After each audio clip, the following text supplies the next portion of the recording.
दिशा सांगितली ना आंदोलनाची.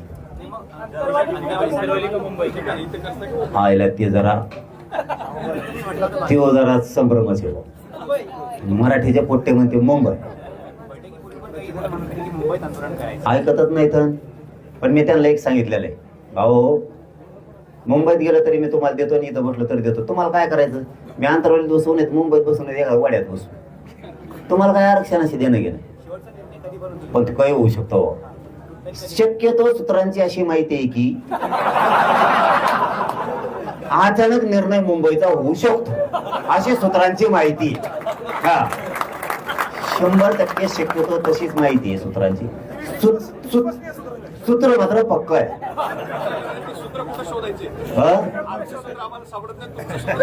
आमचे सूत्र तुम्ही अशा टायमाला शोधा की बाग जर उचलली आणि ट्रकवर टेम्पोर ठेवून मुंबईकडे निघाली, मला सूत्र फिरली.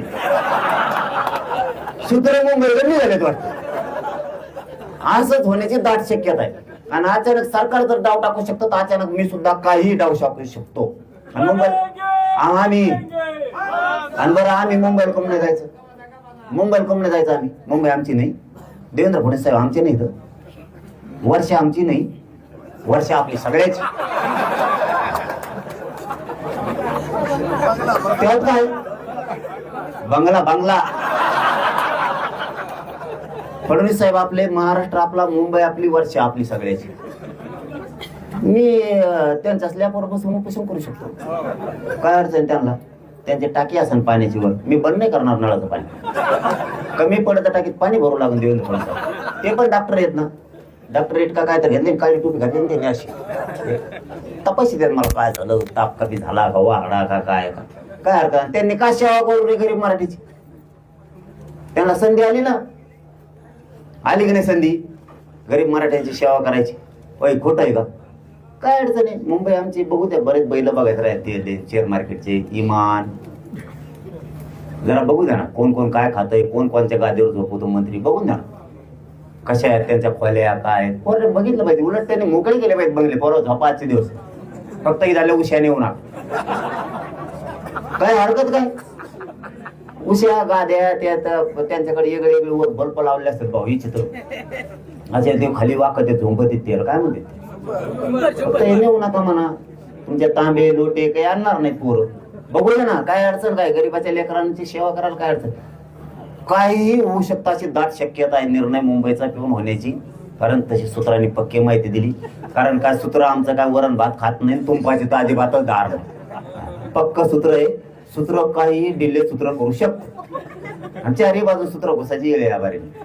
कारण बडोद्याच्या मराठ्यांनी कधीच फोन केलेला नाही, सुरतच्या कधीच फोन केलेला नाही. मध्य प्रदेश भोपाळ म्हणजे मध्य प्रदेश मध्ये भोपाळ ते नाही, हे सगळ्या लोकांचे फोन आहेत की हरियाणाचे आम्ही तिकून येतो. गोव्यातल्या मराठ्यांचे कधीच फोन नाही. ते सुद्धा वडगे न्यायचा अंदाज आहे. काय होऊ शकतं त्याला? काय अन्याय असतो.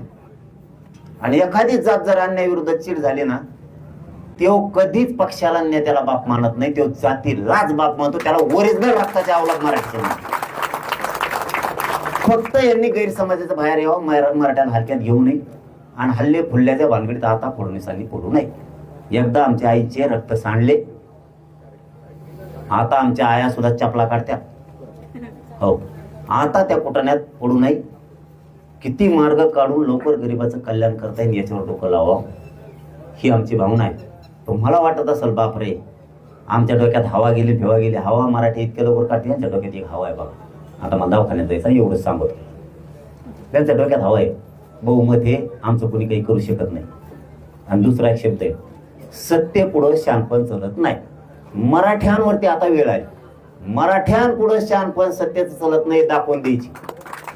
पुऱ्या जगाने बघितलं पाहिजे मराठ्यांपुढे शानपण चलत नाही म्हणून. बघू बरं यांच्यात किती नळ्या आता भरलेल्या, त्या बंदुकीत नळ्या आणतात बघा. नळ्या मागून लटकेल्या. आणि इकडं शेतकऱ्यांनी सगळ्यांनी दांडके रूमने काढ्या. भानगडीत पडू नका. मी धमकी नाही देत. तुम्ही आमच्या जीवारी वार केलाय, प्रमाणपत्र रद्द करू.